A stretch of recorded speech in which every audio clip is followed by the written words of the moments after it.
Hey everybody, how's it going? It's Ryan, hope you're good. This is a video for all of you staff members for summer camps this year. Hope you all had a good year. I think the majority of you are doing this for the second or third time, either as a coach or you volunteered last year and this is your first year coaching as a staff member. I just want to go over a couple things real quick. I usually, in years past, had done this in person or I'll do a Zoom call or something like that, but I find it's not necessary. I find that we do so much on the fly. A lot of you that have been hired by me already kind of get it, so it's not a ton that we have to go over. I just want to remind you of some things. So rather than doing a 30-minute, 45-minute thing on Zoom, or rather than making you come down to Ravina and meet up with me, we can just do it here real quick. Should be like a 5-minute video. Watch it, watch the whole thing, pay attention. I'm gonna ask you to do something in this video, so don't just watch this and then be done with it, because then I'll know that you didn't watch it. So watch the whole video, make sure it's refreshed in your mind, and then do the thing that I need you to do. Okay, so just to go over a couple things, what I need you to do. You're a staff member, you're a counselor, you're helping the camps run. So your job is to make sure the kids are safe. We talk about a lot of that stuff in the rules, but you, as a counselor, as you're hanging out with you and the other 2 or 3 staff with you, you're going to be in a tent with 16 or 18 kids. So between those 16 or 18 kids, there's probably 4 of you to manage them. So you got to make sure you're keeping them safe. Don't let them goof around too much in any way that could cause some kind of harm. Make sure it's inclusive. That just means make sure everyone's included, make sure they're all involved. Don't let any 1 or 2 kids kind of be on the outskirts, even though that does happen sometimes, but try to be inclusive. Include all the kids as much as possible. Try to be fun. Be fun. Make it fun. You don't have to be the fun guy, but in order for things to be fun, you got to make it fun. So be a counselor. Be a counselor first. That's the most important thing. Be a counselor. After that, be a coach. You don't have to come out there showing the kids all the amazing stuff that they have to learn how to do in baseball. More important than that is just being a good counselor. After that, be a good coach. Teach them stuff. Don't overwhelm them with coaching, because again, be fun. It's not about training and getting awesome, but it is a little bit. Be a bit of a mentor. Be a bit of a role model. Show the kids how they're supposed to act. Lastly, and probably not at all, but if you're doing those first 3 things well, then you can kind of be a bit of a cool guy. That's okay. Your primary focus shouldn't be being a cool guy. If you're trying to be a cool guy, then you're not doing it right. You got to be in charge. You got to be a counselor. Be a counselor first. Coach them as well. Try to be a bit of a mentor, and if you're doing a good job and all that stuff, then yeah, maybe you can kind of show them how cool of a guy you are a little bit. But don't come out trying to be the cool guy. It's going to be a hard week for you if you're trying to be the cool guy on day 1, because by the time you get to day 3, 4, 5, you're not going to feel as cool. You're not going to look as cool. Kids aren't really going to care that much. So be a counselor first. Make sure you're being a good counselor. When we're doing sign-in, make sure we do a good job of sign-in. I've told you guys that every time, every single day, every single week that I coach. Do a good job doing the sign-in. We have to get them to fill out a waiver on a piece of paper too this year. Unfortunately, that's a bit of a pain in the butt, but it's part of the insurance thing. So you got to get them to fill out the waivers.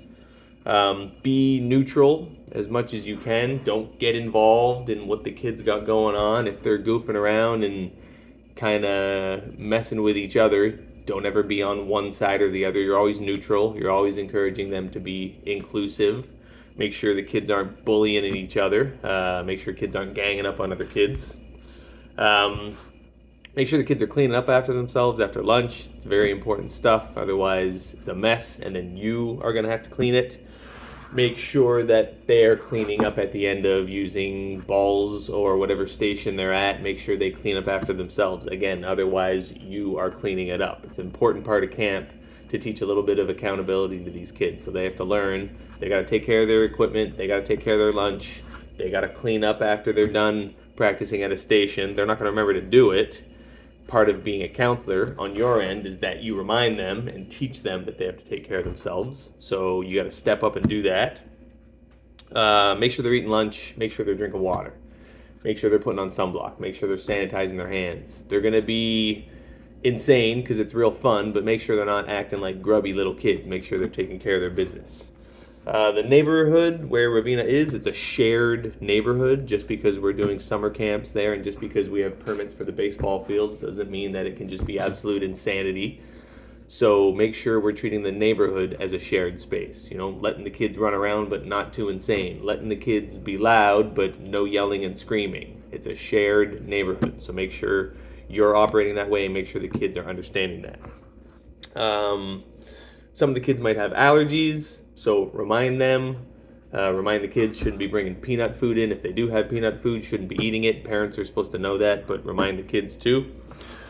Always have your phone with you. Always have your phone and your ringer on.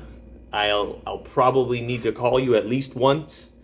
There's nothing worse than when I have to call you and you're not answering your phone and I need to communicate something with you and you have your phone on silent and then you have to come back and say, hey, sorry, Ryan, I had my phone on silent. Put your phone on. Make sure it rings. I might need to call you. When we're playing games, gameplay, every coach is active. And I'm going to say that again because a lot of times when we get to the afternoon and some of you are getting tired, you start to think, oh, finally it's time for the game. I get to go sit on the bench for an hour and do nothing. Absolutely not.